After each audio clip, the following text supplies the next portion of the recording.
Pandemi COVID-19 belum juga dapat diatasi dengan sempurna, walaupun data nasional sepertinya menunjukkan tren penurunan yang cukup bermakna. Kewaspadaan tentang kemungkinan kenaikan kasus perlu diwaspadai, terutama menjelang hari libur panjang. Selain kasus aktif, beberapa parameter lain yang perlu kita perhatikan terkait dengan keberhasilan penanganan COVID-19 ini adalah positivity rate dan juga mortality rate. Berdasarkan data yang ada, baik positivity rate maupun mortality rate, pasien COVID-19 masih cukup tinggi dibandingkan dengan data yang dipersyaratkan oleh Badan Kesehatan Dunia atau WHO. Pemahaman mengenai COVID-19 termasuk patofisiologinya mulai berkembang. Dari beberapa jurnal dan penelitian yang ada, COVID-19 merupakan penyakit sistemik, di mana kejadian koagulopati yang berujung kepada disseminated intravascular coagulation atau DIC menduduki persentase tertinggi. Terkait dengan survival rate, data menunjukkan bahwa koagulopati didapat pada 71,9% non-survival pasien COVID-19. Sehingga apabila kita ingin menunjukkan atau menurunkan mortality rate pada pasien COVID-19, sangatlah penting untuk melakukan penanganan koagulopati dengan tepat sejak dini.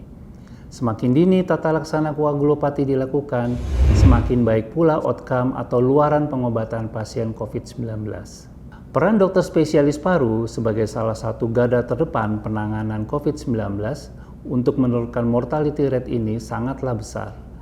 Pemahaman mengenai parameter laboratorium yang diperlukan untuk penanganan koagulopati pada pasien COVID-19 ini mutlak diperlukan untuk kemudian dipahami dan kapan sebaiknya rujukan ke spesialis terkait diperlukan.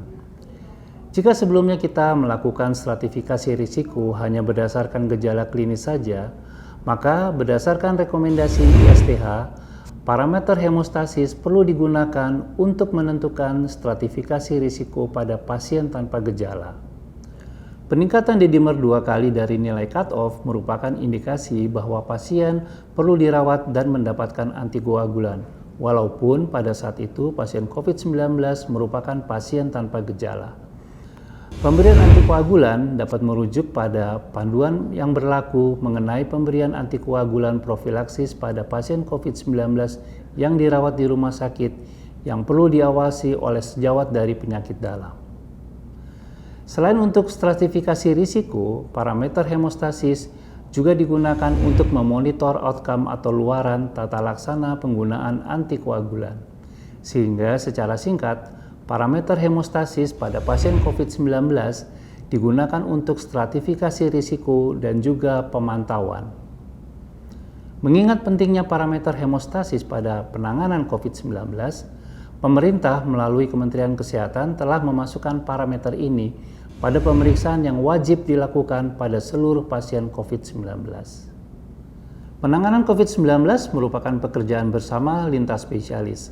Sebagai salah satu dokter di lini terdepan dalam penanganan pandemi ini, dokter spesialis paru berperan penting dalam menurunkan mortalitas pasien COVID-19. Mari kita selalu lakukan pemeriksaan hemostasis, terutama D-dimer pada seluruh pasien COVID-19 terkonfirmasi, untuk menjadi tambahan dasar stratifikasi rawat inap dan dasar untuk pemberian antikoagulan pada seluruh pasien rawat inap.